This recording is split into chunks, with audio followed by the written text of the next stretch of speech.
Question में कह रहा है if A and B are two vectors. Okay, question में क्या कहता है आपसे, कह रहा है कि if A and B are two vectors, A और बी दो वेक्टर्स हैं, and theta is the angle between them, and theta is the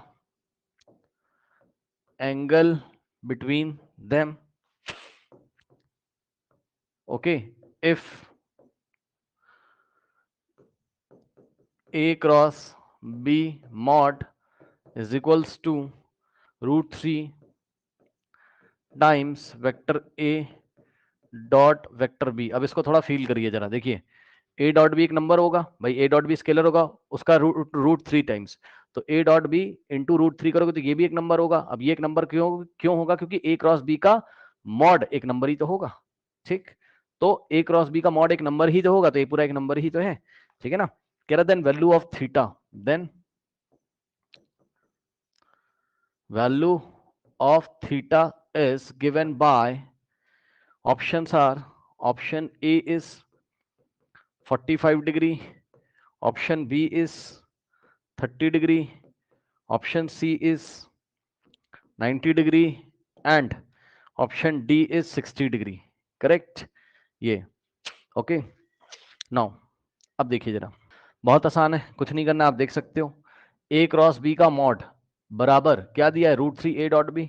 अब कितना आसान है बताइए, कुछ नहीं करना है। ये देखिए, क्या आपको ए डॉट बी निकालना नहीं आता है, बताइए, क्या आपको ए डॉट बी निकालना नहीं आता है। ए का मॉड है ना, बी का मॉड इंटू कॉस थीटा। और क्या आपको, स्टूडेंट्स ध्यान से सुनिए, ए क्रॉस बी का मॉड निकालना नहीं आता है। सुन लो, ए क्रॉस बी की बात नहीं कर रहा हूं, ए क्रॉस बी तो आपका पूरा डायरेक्शन के साथ था, याद है। ये देखिए, ए क्रॉस बी जब आप निकालते थे तो उसमें आपका वो तो डायरेक्शन के साथ था, ए बी साइन थीटा, है ना, एन कैप, जहां पर ये वाला जो पोर्शन है इतना, यही तो मैग्नीट्यूड को दिखाता है। ए क्रॉस बी के मैग्नीट्यूड को यही तो दिखाता है, यही तो एरिया ऑफ पैरेललोग्राम को दिखाता है, याद है। तो हमने आपसे मॉड मांगा है इसका, यानी कि ए क्रॉस बी का हमने मॉडुलस मांगा है आपसे, इसका मैग्नीट्यूड मांगा है एक तरीके से। तो हमने इतना पोर्शन आपसे मांगा है, यानी कि ए बी साइन थीटा, जहां पर ए क्या है, वेक्टर ए का मैग्नीट्यूड, बी क्या है, वेक्टर बी का मैग्नीट्यूड, डायरेक्शन छोड़ दीजिए तो मॉड आ जाएगा। सही है ना। तो अब कितना आसान हो गया बताइए। ये लीजिए, ये इक्वेशन आपको दी हुई है ये वाली, और यहाँ सॉल्व कर लीजिए, बच्चों का खेल है, कुछ नहीं करना है। ये देखो, ये है।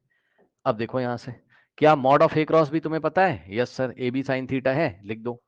ठीक, तो यहां से ये हो गया क्या, A B sine theta is equals to √3, और ए डॉट बी तुम्हें पता है। यस सर, क्या ए डॉट बी नहीं आता है तुम्हें, ए डॉट बी बराबर ए बी कॉस थीटा। अब ये वाला ब्रैकेट यदि आप चाहें तो हटा सकते हैं, ये लीजिए। ठीक, अब बताइए कितना आसान हो गया। क्या करना है इसमें बताइए, कुछ नहीं करना है। हाँ, ए बी कॉस थीटा को इधर ले आओ तो डिवाइड में आ जाएगा, तो क्या आ जाएगा बताइए नेक्स्ट स्टेप में, यहां से हो जाएगा।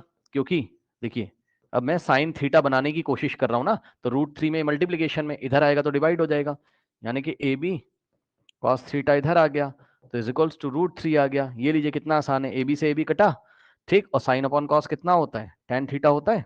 ये तो पढ़ा है 10th क्लास में भाई, sine theta upon cos theta tan theta, tan theta बराबर √3। अब बताओ, टेन थीटा अगर √3 तो थीटा को कितना होना पड़ेगा, 60 डिग्री।